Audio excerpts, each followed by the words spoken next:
pour ton amour, merci pour ta grâce. Te disons merci ce matin pour tout ce que tu es et tout ce que tu as fait de nous. Depuis lundi, mardi, mercredi, jeudi, vendredi, samedi, et nous voici dimanche. Tu es bon pour nous. Nous voulons te louer, Seigneur, et t'élever au-dessus de tout. Bien-aimé, tu peux saisir celui qui est à côté de toi. Tu vas prier pour lui dans 1 minute. Que le Seigneur continue à le soutenir. Que le Seigneur ouvre des portes pour ses bien-aimés. Élevons nos voix et prions tous ensemble. Seigneur, nous venons prier maintenant l'un et l'autre. Nous avons besoin de ta grâce. Nous avons besoin de ton amour, de ta paix. Continue, Seigneur, mon Dieu, mon roi, à élever la paix, la bannière de paix dans la vie de mon frère et de ma sœur. Nous voulons continuer, Seigneur, à bénir ton nom et ta puissance, élever ton autorité au-dessus de tout, toi qui es notre Dieu, notre roi. Sois béni et sois loué.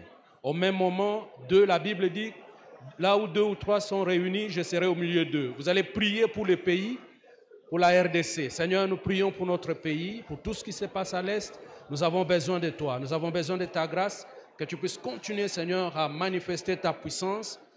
Nous avons besoin de toi et ta grâce. Béni sois-tu à jamais dans le nom de Jésus, notre Saint-Sauveur. Seigneur, merci. Nous voulons laisser ce temps entre ta main, que tu nous conduises, cher Saint-Esprit de Dieu, que tu nous accordes ta grâce. C'est pourquoi, mon frère et ma sœur, nous allons t'acclamer très fort parce que tu es celui qui mérite nos acclamations. Béni sois-tu à jamais.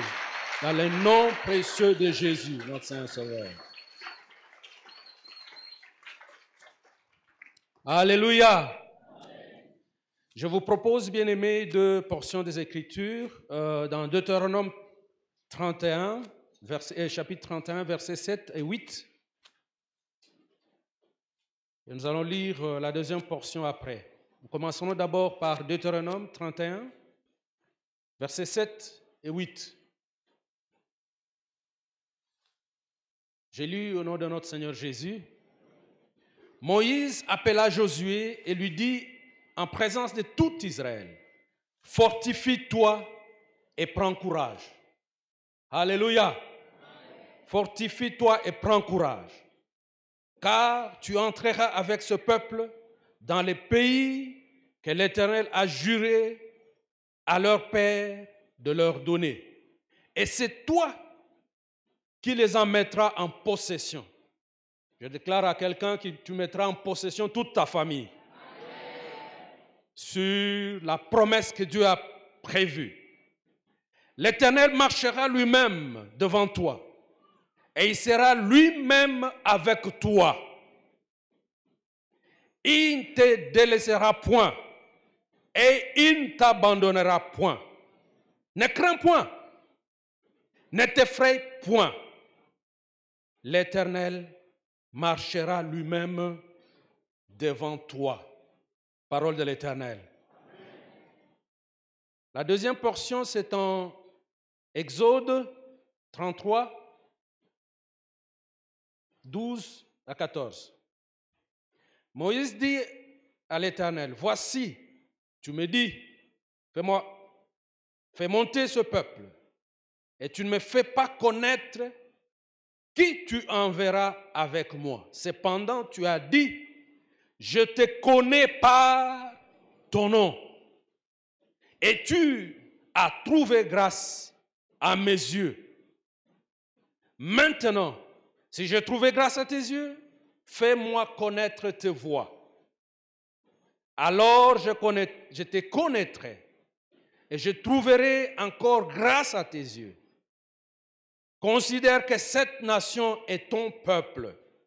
L'Éternel répondit, je marcherai moi-même avec toi et je te donnerai du repos. Parole de l'Éternel. Amen. Alléluia. Amen. Vous pouvez vous rasseoir, bien-aimés de Dieu.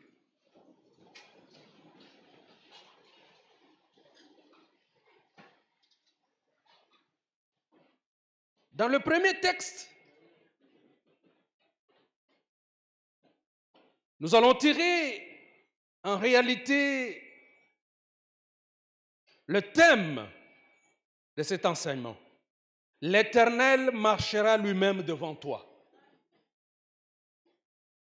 Permettez-moi d'abord de remercier l'aumônier pour la confiance, aussi le coaching, le support à tous les niveaux, mais aussi à vous tous qui avez choisi d'être là ce matin, parce que vous avez choisi d'être au bon moment, au bon lieu, au bon moment.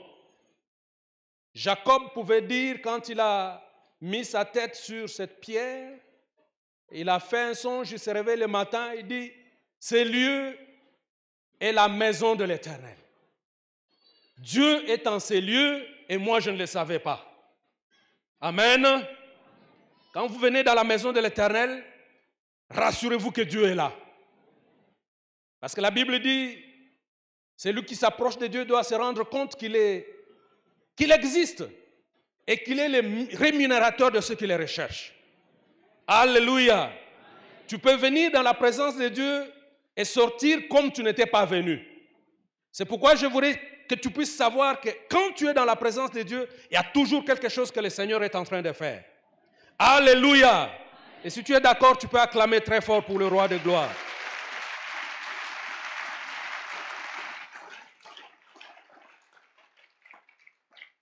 Moïse fait la transition, il donne les bâtons de commandement ou l'ordre de leadership à Josué. Au premier culte, je l'ai dit, que la différence entre Moïse et Josué est que l'un était disciple de l'autre. Josué était disciple de Moïse. Et Moïse a marché avec l'Éternel. Mais Josué, je le considère comme un homme de foi parce que Moïse a eu toutes les assurances possibles pour être sûr qu'il était avec Dieu. Avant même qu'il puisse commencer son ministère, il rencontre Dieu en face des buissons ardents. Et Dieu fait des miracles. Il lui demande de prendre son bâton qu'il avait, de déposer par terre, et le bâton devient un serpent. Et il le reprend. Moïse va tester les bâtons à beaucoup d'endroits. Mais maintenant, il est temps pour lui de passer les bâtons à Josué. Mais voilà, et lui, Moïse, et l'Éternel ne donnent aucun miracle à Josué pour commencer son ministère. La seule chose que Josué reçoit, c'est la promesse de Dieu. Oh, j'ai pris que tu sois ce type de chrétien qui marche sur base des promesses de Dieu. Ceux-là qui croient sans avoir vu. Moïse a demandé à l'Éternel beaucoup de questions. Tu m'envoies, mais tu es qui? Comment je peux savoir? Et il a eu toutes les assurances possibles. Mais Josué n'a pas eu toutes ces assurances, il n'a eu que la parole de Dieu. Il n'a eu que la promesse de Dieu qui lui dit, je serai avec toi. Alléluia. Et ce matin, je viens répercuter le même message. Le Seigneur te dit ce matin, pendant toute cette année et les années qui vont venir, il sera avec toi. Il marchera devant toi. Et je te promets, quand l'Éternel marche devant toi, cela veut dire qu'il va éclairer ton chemin. Quand il marche devant toi, cela veut dire en d'autres termes que tous les combats qui sont devant toi, lui les prend d'abord en charge. Et donc ce qui veut dire, les combats que tu vas rencontrer pendant cette année, ce sont des combats qui sont déjà en différé. Ce sont des combats qui ont été déjà vaincus. C'est pourquoi la Bible, nous pouvons dire, je suis plus que vainqueur par celui qui m'a aimé. Alléluia. Tu es plus que vainqueur. Bien-aimé, tu ne combats pas pour la victoire, mais tu combats dans la victoire. Parce que Dieu, Jésus, a déjà vaincu à la croix de Golgotha. Il t'a donné déjà la victoire. C'est pourquoi Josué a compris cela. Il a commencé la marche avec le Seigneur, pas parce que Dieu lui a montré des miracles, mais parce que Dieu lui a donné la promesse. Pendant toute cette année, j'ai prié que tu marches sur la promesse de Dieu. Parce que Dieu, quand il a dit quelque chose, il accomplit certainement. Alléluia. Dans Matthieu, quand vous commencez même par le verset 21, l'ange dit ceci: une vierge sera enceinte et enfantera. Alléluia. Et c'est alors qu'il va dire qu'on lui donnera le nom de Jésus. On lui donnera le nom de Jésus. Et enfin, il va dire encore, on va lui donner le nom, ce qui veut Emmanuel, qui signifie Dieu avec nous. Vous savez, toutes les religions du monde, toutes les religions connaissent Jésus. Les musulmans parlent de Jésus. Les bouddhistes parlent de Jésus. Dans les livres même de l'islam, le Coran, on parle de Jésus comme grand prophète. Et d'ailleurs, savez-vous que même pendant les Noël, le plus grand arbre de Noël, le plus grand et le plus cher du monde, c'est l'arbre de Noël qui a été monté en 2010 à Dubaï, dans les malls de Dubaï. Dubaï, ce n'est pas une ville réputée chrétienne, c'est chez les musulmans. Et cet arbre de Noël a coûté 11 millions de dollars. Cela veut dire que Jésus est reconnu partout. Tout le monde parle de Jésus. Mais quand tu essaies maintenant de relever Emmanuel pour dire que ce n'est pas seulement Jésus là, mais c'est Dieu avec nous, alors tout le monde recule. Alléluia. Mais moi je t'annonce que Jésus est Dieu. Jésus-Christ de Nazareth est Dieu. C'est Dieu avec nous, c'est Dieu qui vit avec nous. Emmanuel, Dieu avec nous.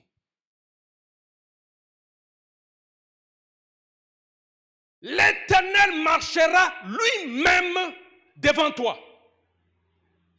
Lui-même devant toi. J'aime bien le psaume 65, je crois verset 11, qui dit: il couronnera l'année de biens. À ses pas, il verse l'abondance. Et si à Josué on lui a dit: l'Éternel lui-même marchera devant toi, en d'autres termes, je suis en train de voir cette année qui commence, nous sommes déjà en février, je suis en train de voir toi marcher dans les pas de Dieu. Et dans les pas de Dieu, la Bible nous dit, quand il marche, il verse l'abondance. Je vois l'abondance dans ta vie d'intimité avec le Seigneur. Je vois l'abondance dans ta vie de santé. Je vois l'abondance dans tes études. Je vois l'abondance dans ta vie de méditation de la Bible. Je vois l'abondance dans les révélations de la parole de Dieu. Je vois l'abondance dans ton travail. Je vois l'abondance dans tout ce que tu vas faire. Le bonheur et la grâce m'accompagneront tous les jours de ma vie. Et j'habiterai la maison de l'Éternel jusqu'à la fin de mes jours. Si tu habites la maison de l'Éternel, tu es dans la présence de l'Éternel. La maison de l'Éternel, c'est là où Dieu habite. Et donc, si tu habites la maison de l'Éternel, cela veut dire tu es associé à l'Éternel. Tu as l'alliance avec l'Éternel. L'Éternel lui-même marchera devant toi. Est-ce que tu peux m'aider à dire à celui qui est à côté de toi avec foi? Dis-lui avec foi que l'Éternel lui-même marchera devant toi. Dis-le encore avec foi, vrais frères et sœurs. Quand l'Éternel marche, d'abord vous vous souviendrez que Moïse a demandé, si tu ne pars pas, dis-nous, tu ne vois pas qui va aller avec nous? L'Éternel lui a dit, non, je vais envoyer un ange. Mais lui dit, non, si toi tu ne pars pas, nous n'allons pas partir. Alléluia. Oh, j'aime ces chrétiens qui aiment l'Éternel plus que les biens de l'Éternel. Des chrétiens qui aiment l'Éternel plus que les promesses de l'Éternel. Parce qu'il y a des gens qui aiment les promesses de l'Éternel plus que l'Éternel lui-même. Mais je t'informe que si tu aimes l'Éternel, les promesses de l'Éternel vont te suivre. Tout ce qu'il a dit vont te suivre. Parce que lui, il détient toutes choses. Quand tu as les rois, tu as les ministres de la finance, tu as les ministres de la santé, tu as les ministres. Si toi tu possèdes le roi, tu as tous les ministères avec toi. Même les ministres des affaires foncières est avec toi. Cela veut dire que tu n'as pas besoin de quelque chose. Parce que l'Éternel, il est celui qui est autosuffisant. Alléluia. Et cet Éternel, dans le premier passage de la Bible, il s'appelle Elohim au pluriel. En d'autres termes, c'est le reflet de dire, parce que quand il dit, allons, créons l'homme à notre image, afin que l'homme domine. C'est-à-dire, Dieu se parle. Dieu le Père, Dieu le Fils et le Saint-Esprit qui se parlent. Et ça, c'est Dieu Elohim, au pluriel. Mais c'est la Trinité.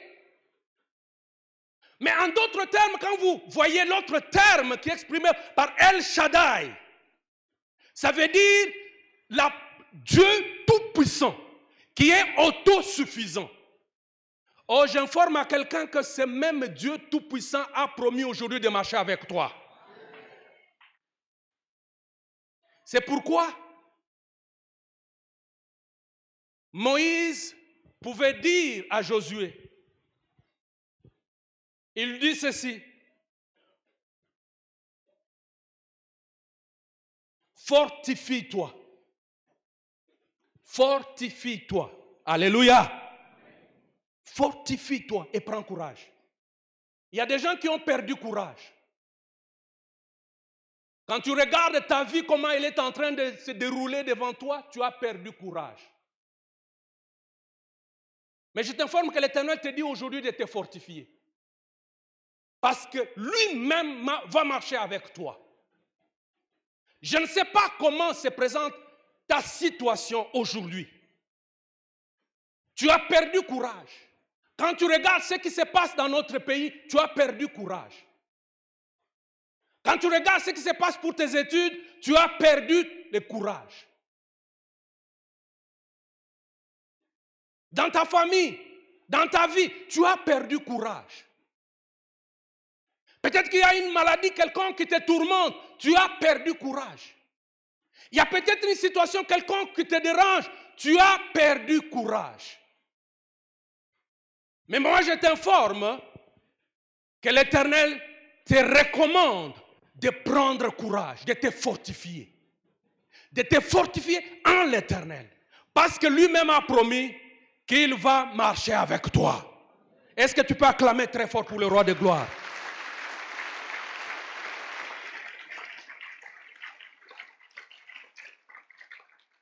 L'Éternel lui-même marchera devant toi.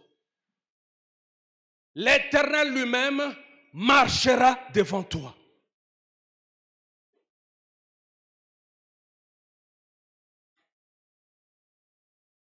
J'aimerais parler un peu de trois éléments, de trois dimensions de la présence de Dieu. Il peut y en avoir beaucoup, mais ce qu'on a tiré de la Bible, c'est ça que nous voulons partager. La première dimension, c'est ce que nous avons parlé le vendredi passé. La première dimension de la présence de Dieu, c'est l'omniprésence de Dieu. L'omniprésence de Dieu. Tu peux dire à celui qui est à côté de toi, omniprésence de Dieu. Cela veut dire Dieu est omniprésent. C'est la première dimension. Quand tu penses à la présence de Dieu, d'abord la première chose, tu dois savoir que Dieu est omniprésent. Cela veut dire Dieu est partout au même moment et dans tout le temps. Il est partout. Si tu peux lire Psaume 139, tu vas comprendre. La Bible dit, où irai-je loin de ta face? Même si je prends les ailes de l'aurore, là aussi tu es là. Quand je vais aux extrémités de la mer, t'y voilà. Quand je descends, même dans les séjours de mort, tu y es. J'aimerais dire à quelqu'un, même dans les séjours de mort, l'Éternel s'y trouve. Cela veut dire, et il dit, les ténèbres sont comme la lumière devant lui. Rien n'est caché. Bien-aimé, si toi tu peux comprendre la dimension de l'omniprésence de Dieu, tu ne peux pas faire du n'importe quoi, n'importe où. C'est pourquoi Joseph, quand il s'est trouvé devant cette tentation avec la femme de Potiphar, Joseph avait en tête l'omniprésence de Dieu. Il a dit, ici nous sommes à deux, mais je ne peux pas pécher contre mon Dieu. Parce que mon Dieu est ici présent, il me regarde. Si tu es conscient, ma prière, c'est que chaque chrétien de la Pépékine ait à l'esprit en conscience de la présence de Dieu partout. Si nous savons que Dieu est présent partout, et dans tout le temps, dans tout lieu, cela veut dire que nous ne pouvons pas nous comporter n'importe comment. Nous n'allons même pas prêcher le message de sanctification. Parce que tu sais que Dieu te regarde. Alléluia! J'ai donné un exemple le matin dans une compagnie, ici même, à Kinshasa. Il y a une dame qui travaille là-bas, mais qui, elle, arrive très tôt le matin. Elle arrive très tôt. Tout le jour. Tout le monde se rend compte que vraiment, elle est tellement... Et tous les chefs étaient vraiment... C'est le modèle. Elle arrive toujours la première au travail. Mais quelque chose qui était bizarre, c'est que tout ce qu'elle dit, tous les chefs, tout le monde disait toujours Amen. Quelque chose un peu de bizarre. Maintenant, c'est lui qui travaille à la technique. Il a dit non, je vais un peu voir ce qui se passe. Je ne sais pas ce qu'il a poussé, je vais voir ce qui se passe chaque matin. Il va prendre les images de la caméra de surveillance. Le premier jour, il prend les images de 5 heures jusqu'au jour où tout le monde arrive au travail. Et ces premières images, ces premières vidéos l'ont choqué. Voilà ce qu'il va voir. Cette dame, chaque jour quand elle arrive au travail, elle a un ordre d'activité qu'elle est en train de faire. La première des choses, elle entre d'abord dans les installations sanitaires, aux toilettes. Elle sort des installations sanitaires sans habit. Et puis elle commence à s'asseoir sur la chaise de chaque personne de ce bureau. Elle s'assoit ici, elle fait des incantations. Elle s'assoit sur une autre chaise, elle fait des incantations. Elle s'assoit ici. C'est pourquoi je vous demande, avant de sortir, même de commencer le travail, il faut toujours prier. Alléluia! Il faut toujours prier. Mais il a remarqué quelque chose. Parce qu'il a suivi maintenant les images de 2, 3, 4 jours, il était abasourdi. Mais il a remarqué, il y a une chaise sur laquelle, quand cette dame veut s'asseoir, elle fuit presque. Elle ne peut pas, elle est incapable de s'asseoir sur cette chaise. Et cette chaise, c'est la chaise d'un enfant de Dieu. Il l'a appelé. Il lui dit, qu'est-ce qui fait que tu arrives toujours très tôt au service? Oh non, moi, je travaille toujours comme ça. Oh, écoute, vous voyez des gens comme ça? Parce qu'en français, moi, je suis en ben en français. Tu sois à plateau ou bien à Kolawat. Et puis il lui dit, la deuxième question, est-ce que tu sais que les caméras de surveillance fonctionnent 24 heures sur 24? Oh, il y a solo. Il lui dit, arrête ça. Sinon, je vais publier chez tout le monde ce que tu fais. Qu'est-ce que je veux dire? Les caméras de surveillance de l'Éternel fonctionnent 24 heures sur 24. Cela veut dire, partout où tu vas, tu peux être en voyage, tu peux être même n'importe où tu es, l'Éternel est là. Il y a une caméra de surveillance là-bas. Dans chaque chambre d'hôtel, il y a une caméra de surveillance. Dans ta maison, il y a une caméra de surveillance. La caméra de surveillance de l'Éternel n'a pas besoin d'être rechargée. C'est une caméra qui fonctionne 24 heures sur 24 heures. Les siècles des siècles, elle fonctionne. Ces jours-là, devant l'Éternel, les images de chacun vont sortir. Chacun va être confronté à sa réalité de sa vie. Et donc, ce que je te conseille, vis ta vie en conséquence. Vis l'intégrité. Vis la sanctification. Parce que ta vie n'est pas cachée. Parce que Dieu voit partout. Alléluia. Alléluia. L'autre dimension, c'était la présence manifeste de Dieu. La présence manifeste de Dieu.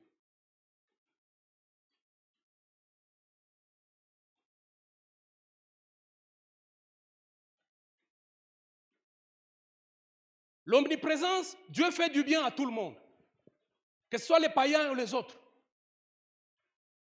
Mais quand il s'agit de la présence manifeste de Dieu, là, il faut une catégorie de gens qui ont une certaine alliance avec Dieu. Alléluia. Quand vous voyez dans l'Ancien Testament, vous voyez la vie d'Élie. Élie, c'était un homme qui pouvait fermer le ciel et prendre la clé, mettre dans la poche et dire au roi d'Akab, je déclare, il n'y aura ni rosée ni pluie jusqu'à ma parole. Voilà des gens qui pouvaient porter la présence de Dieu. Quand ils passent, on sent l'odeur de la présence de Dieu. Oh, j'ai prie qu'avant la fin de cette année, que tu puisses marcher et porter la présence de Dieu dans ta vie. Cette présence manifeste de Dieu. Quand je lisais la parole de Dieu, je me suis rendu compte que la majorité des passages qui parlent de la présence de Dieu, Dieu était avec eux, Dieu est avec lui. Il y a une relation très tangible entre la présence de Dieu et le succès. Et j'étais étonné. Joseph, présence de Dieu, il a réussi, il prospérait. Isaac, présence de Dieu, il a réussi, il prospérait. Je prie que quand tu portes la présence de Dieu dans ta vie, que ta vie soit des signes de présage. Parce que celui qui marche avec la présence de Dieu, Dieu se manifeste dans sa vie. Alléluia. Et la dernière dimension, c'est Emmanuel. Ça, c'est le couronnement de tout. C'est le couronnement de tout. Si tu n'as pas Emmanuel, tu ne peux pas avancer. C'est le couronnement. Car la Bible nous dit, en Hébreu 1, depuis longtemps, Dieu nous parlait par les prophètes et autres. Mais dans ces derniers temps, il nous parle à travers son Fils, qui est le reflet de son image. Alléluia. Les disciples lui ont posé la question, mais montre-nous le Père. Et lui-même a dit, depuis tout ce temps, vous me demandez que je vous montre le Père. Celui qui m'a vu a vu qui? Le Père. Jésus de Nazareth. Jésus de Nazareth. L'Éternel lui-même marchera devant toi. Alléluia. J'aimerais nous dire ceci. Quelques petites déclarations. La première déclaration, c'est que vivre sous la manifestation, la présence manifeste de Dieu, c'est la volonté suprême de Dieu. Alléluia. Dieu veut que ses enfants vivent ou portent la présence manifeste de Dieu au monde. Il faut que quand des gens te voient, qu'ils sentent la présence de Dieu. Qu'ils voient Dieu à travers ta vie. Ça, c'est la première déclaration. La deuxième déclaration, c'est que le degré de la manifestation de la présence de Dieu dépend des niveaux d'intimité avec Dieu. Alléluia. Dieu ne fait exception de personne. Dieu n'est pas injuste. Mais ton niveau d'intimité avec Dieu va démontrer ton niveau de manifester la présence de Dieu. Alléluia. Dieu veut que tu marches comme Élie. C'est pourquoi Jacques pouvait dire, Élie était un homme comme nous. Mais il a prié, le ciel était fermé. C'est-à-dire, Jacques pouvait dire aujourd'hui à la Pépékine qu'il préfère que vous marchiez dans l'ordre, dans la dimension d'Élie. Et donc, ce n'est pas un mystère. Si nous parlons de la présence de Dieu, il faut que nous portons Dieu, que les gens sentent que nous avons Dieu avec nous. C'est la volonté de Dieu. Mais ça dépend de l'intimité. J'aimerais nous dire ceci. Vous savez, il y a des gens qui manifestent, quand on a posé la question à tous ceux-là qui sont comme les grands dans le Seigneur, qu'on appelle des grands dans le Seigneur. Il y a des grands hommes de Dieu. Même dans ces pays, on parle d'un certain Heidi Nabala. À tous ceux-là, on leur a posé la question, quel est votre secret? Les gens comme les Catherine Kuhlman, les gens comme Oral Roberts, les gens comme Watchmeni, les gens comme celui de Corée qui est mort, Yonggi Cho. On leur pose la question, mais vous êtes en train de manifester la gloire de Dieu à un niveau très élevé. Quel est votre secret? Personne n'a dit les dons, personne n'a dit les promesses, personne n'a dit. Tout le monde répète la même chose. La personne. C'est l'intimité avec la personne. Oh, ma prière, c'est que tu ne puisses pas t'accrocher aux biens ou aux promesses de Dieu, mais que tu t'accroches à Dieu lui-même. Que tu t'accroches au Saint-Esprit. Quand tu développes une intimité avec le Saint-Esprit, quand tu développes une intimité avec Jésus, beaucoup de choses vont changer dans ta vie. Je vais donner un exemple simple. Dans la vie de tous les jours, c'est tout à fait logique. Il y a des gens, quand quelqu'un arrive chez toi à la maison, il y a une catégorie de gens que tu ne connais pas. Ils ne peuvent même pas entrer dans ton salon. Parce que ce sont des gens que tu ne connais pas. Tu ne leur fais pas confiance. Tu vas les garder peut-être à la porte. Tu cherches quoi? Oh non, voilà, j'ai besoin encore maintenant là. Non, dans une ordonnance, moi dans un hôpital, et ceci, c'est là. Ok, tu donnes l'argent et la personne part. Mais il y a d'autres catégories de gens. Il arrive à la porte. Ah comment? Entre. Il peut rester au niveau de véranda. Et puis partir. Il y a une autre catégorie. Ça monte de niveau. Celui-là, il arrive au niveau du salon.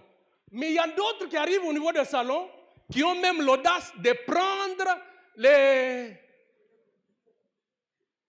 remote control, la télécommande de la télé, qui commence à changer en ta présence. Et puis vous deux, vous êtes en train de lire. C'est peut-être ton cousin, c'est peut-être ton frère. C'est un niveau d'intimité. Mais il y a d'autres, s'ils sont des enfants de la maison, vous êtes encore en train de dormir, ils toquent, ils ouvrent, ils entrent, ils toquent. Il y en a qui toquent.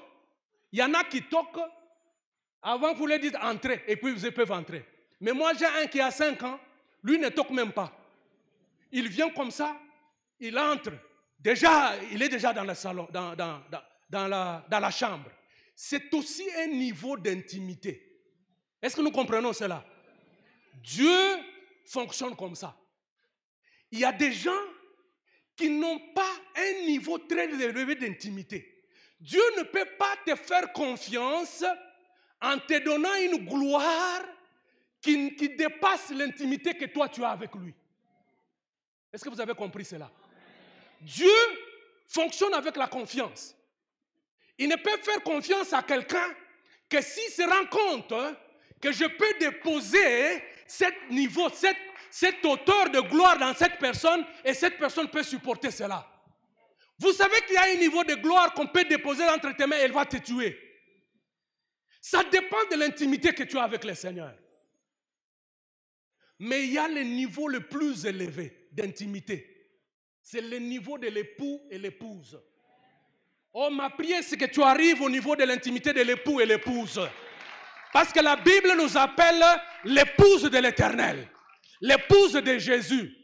Quand on atteint ce niveau d'intimité, on reçoit une gloire qui dépasse la gloire des enfants, qui dépasse la gloire des cousins, qui dépasse la gloire des autres.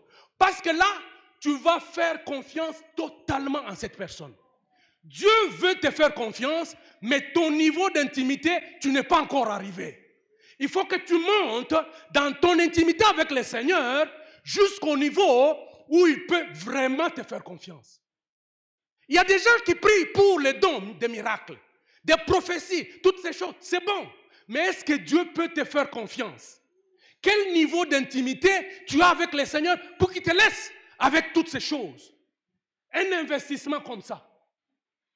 Mais je t'informe, quand tu atteins le niveau d'intimité de l'époux et épouse, tout ce qui appartient à l'époux appartient à l'épouse. Tout ce qui appartient à l'épouse appartient à l'époux.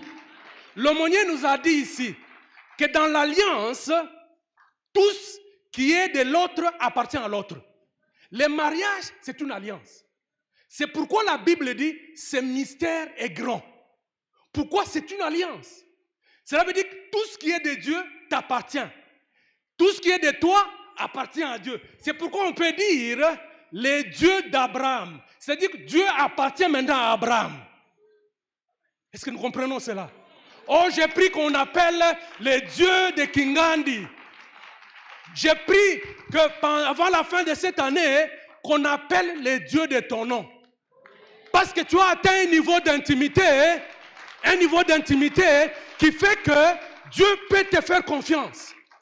Vous savez, quand tu as alliance, cette présence de Dieu, Dieu veut que sa présence soit au niveau de l'alliance. Il le veut. C'est la volonté de Dieu.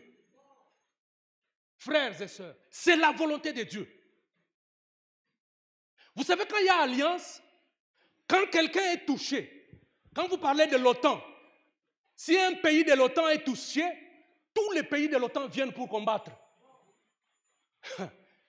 Mais toi, tu as une alliance avec les terrains des armées. Mais qui peut venir te toucher? Qui peut venir te toucher? La Bible dit, si Dieu est pour nous, qui sera contre nous? Si Dieu est pour nous, qui sera contre nous? Dans quelques petits moments, j'aimerais, bien-aimé de Dieu, partager. Nous avons parlé que c'est la volonté de Dieu. Mais comment tu peux faire cela? Je donne trois ou quatre clés importantes pour atteindre et développer ce niveau d'intimité avec le Seigneur. La première des choses, c'est la soumission totale à Dieu et à sa parole. Alléluia.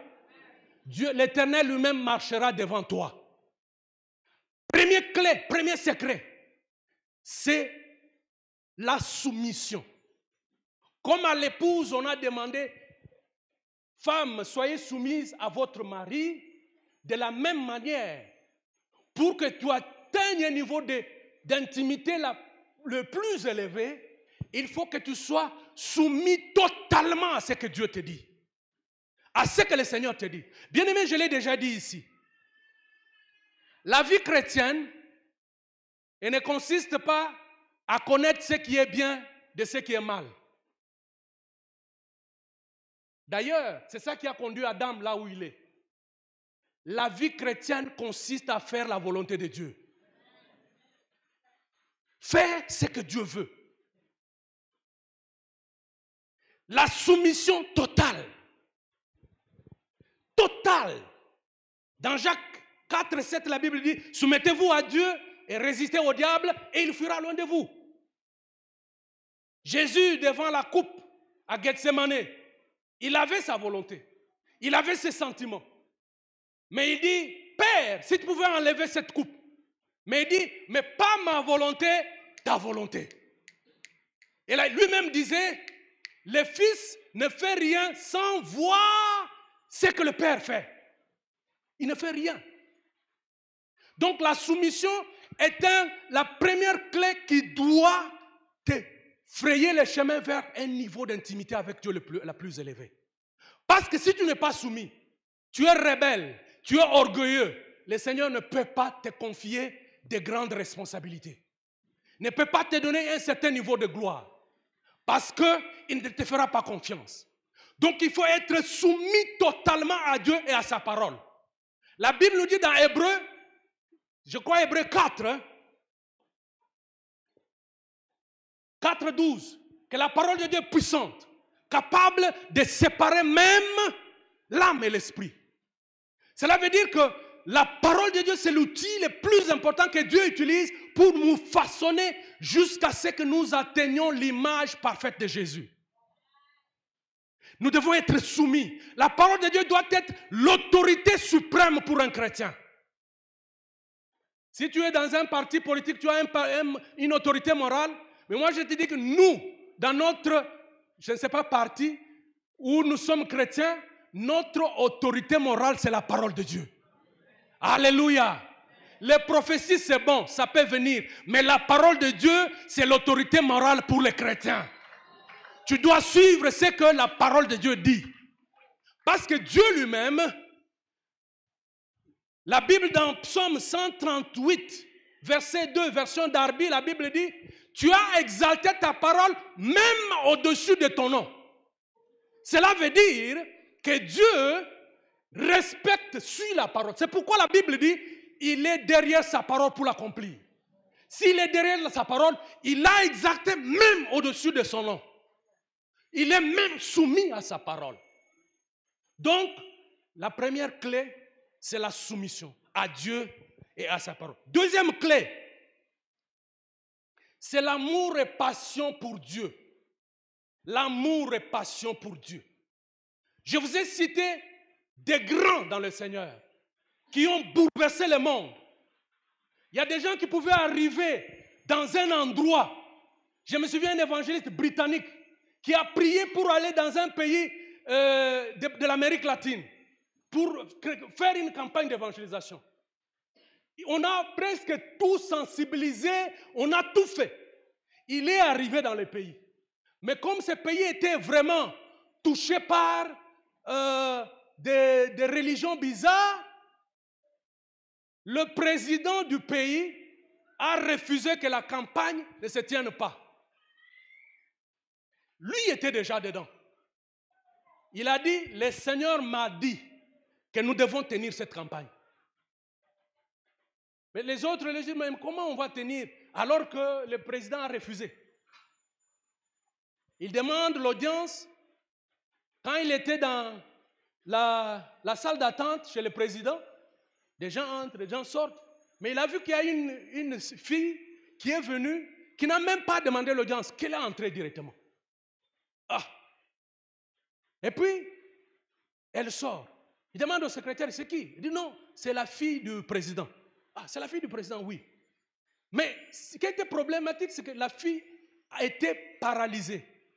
Elle ne marchait pas bien, sa jambe était recroquevillée, c'était difficile. Il dit, ah, c'est la fille du président, oui. Maintenant, son tour est arrivé, il est allé chez le président. Ils ont commencé à parler avec le président. Le président a résisté, tout ça.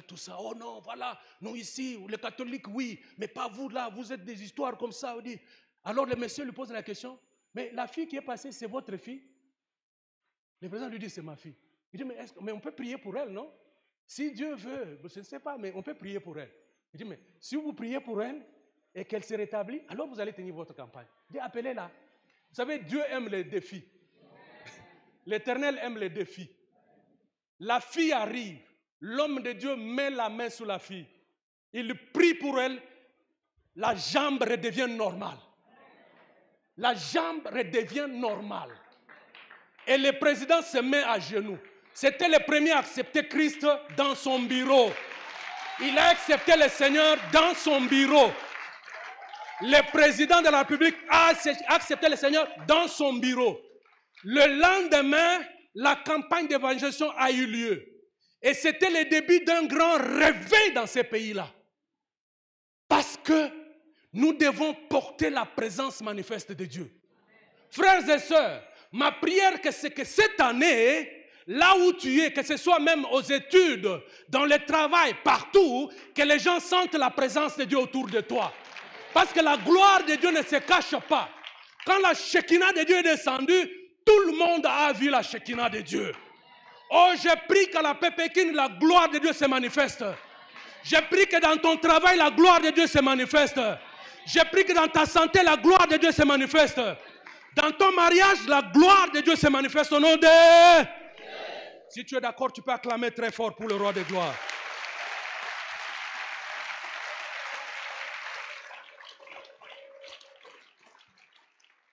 La dernière clé que je vais partager avec vous, c'est le sacrifice. Le sacrifice. Pour porter la présence manifeste de Dieu. Les sacrifices. Ces sacrifices peuvent se manifester à différentes manières. D'abord, ton corps même. Romains 12, verset 1 à 12 dit, offrez vos corps comme des sacrifices vivants. Bon, agréable à Dieu. C'est alors que vous allez connaître quelle est la volonté de Dieu. Ce que Dieu nous demande d'abord en premier lieu, c'est d'abord notre corps. L'offrir comme un sacrifice. Si tu l'as offert, ton corps n'est plus pour l'impudicité, pour d'autres choses là, tu les prépares alors pour qu'il soit vraiment le temple du Saint-Esprit et le Saint-Esprit va se manifester dans ta vie. Le corps. Deuxième sacrifice catégorie, c'est le matériel, les finances, toutes ces choses. Vous vous souvenez, quand Salomon a construit le temple, la Bible dit, si vous lisez ces passages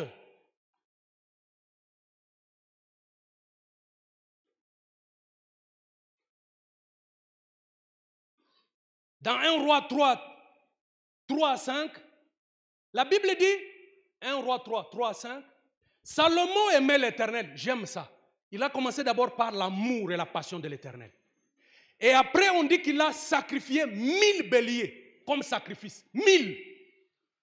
Vous savez, quand il a fait juste ce sacrifice, le ciel s'est ouvert. La même nuit, Dieu est descendu pour lui poser la question, mais qu'est-ce que tu veux que je fasse? Ma prière, c'est que tu amènes des sacrifices et que tu rencontres Dieu dans ta vie. Et Dieu lui a posé la question, qu'est-ce que tu veux? Et ça, c'est un chèque à blanc. Chèque blanc. Donc, tout ce que Salomon pouvait demander ces jours-là, le Seigneur pouvait le donner. Le sacrifice matériel. Troisième type de sacrifice, c'est ce qui est dit dans Hébreux 13, 15 à 16. C'est le sacrifice de louange, les fruits des lèvres.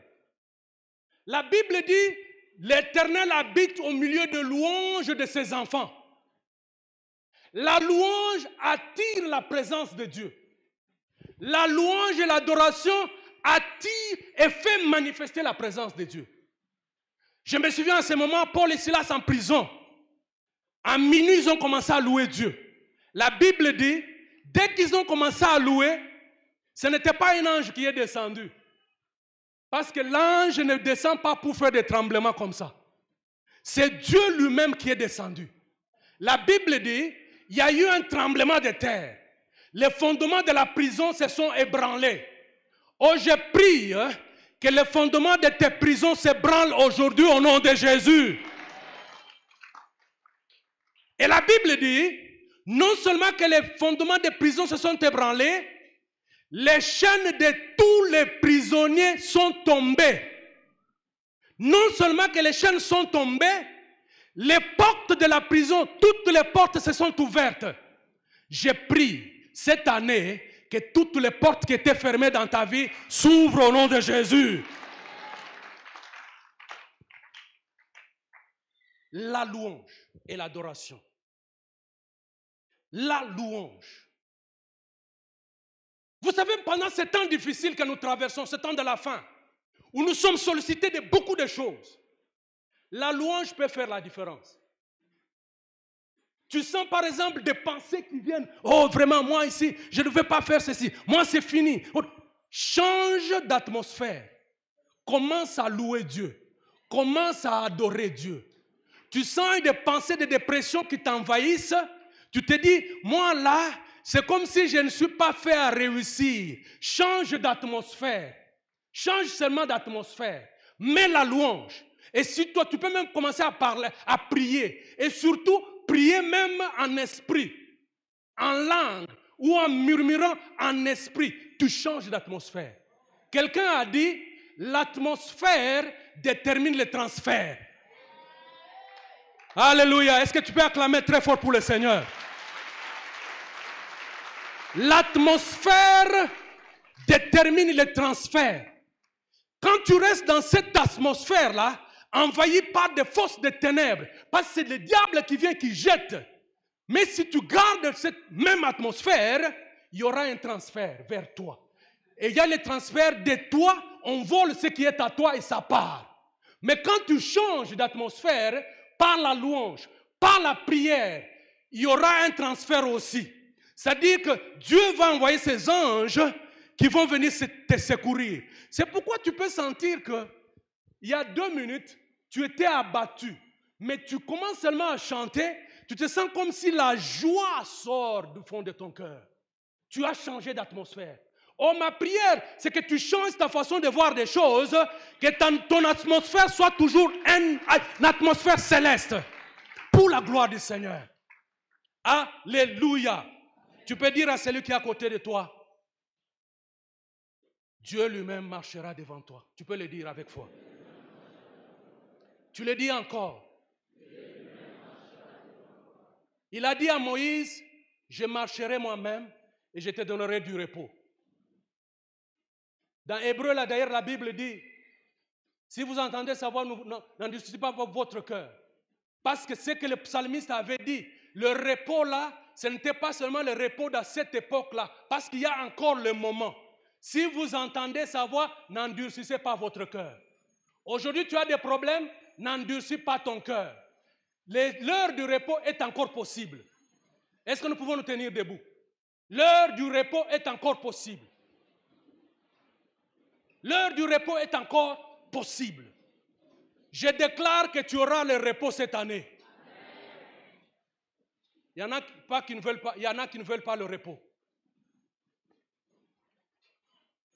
Tu es déprimé. Tout ce que tu vis, les choses ne marchent pas. Tu travailles, tu reçois l'argent, mais c'est comme s'il y a un trou dans ta maison. Tu te poses des questions. Moi, je déclare, je suis envoyé pour te déclarer que l'heure du repos est arrivée dans ta vie. Reçois ce repos de l'Éternel. Quand la parole de Dieu sort, c'est pour que tu reçoives le repos de l'Éternel. Est-ce que tu peux acclamer très fort? Tu commences à frapper les mains, tu frappes les mains, au même moment tu pries, tu adores le Seigneur, pour le repos, pour la soumission, pour la présence manifeste de Dieu. Ce que tu vas vivre cette année sera différent de tout ce que tu as vu toutes les années passées. Prie, frappe les mains, loue le Seigneur, remercie le Seigneur pour le repos, remercie le Seigneur pour son assurance, remercie le Seigneur pour tout ce qu'il est en train de faire dans ta vie. C'est le moment pour toi. Il est avec toi. Ne baisse pas. Continue à frapper les mains. Continue à frapper les mains. Continue à adorer le Seigneur. Adore-le. Prie. Oh, remercie le Seigneur pour le niveau d'intimité de l'épouse. Oh, nous sommes l'épouse de l'Éternel. Nous sommes l'épouse de Dieu. Nous sommes l'épouse de Christ. Il nous a rachetés par son sang. Prie, prie maintenant. Prie, prie. Adore le Seigneur. Prie pour une manifestation claire de la présence de Dieu dans ta vie. Continue à prier. Élève ta main. Prie.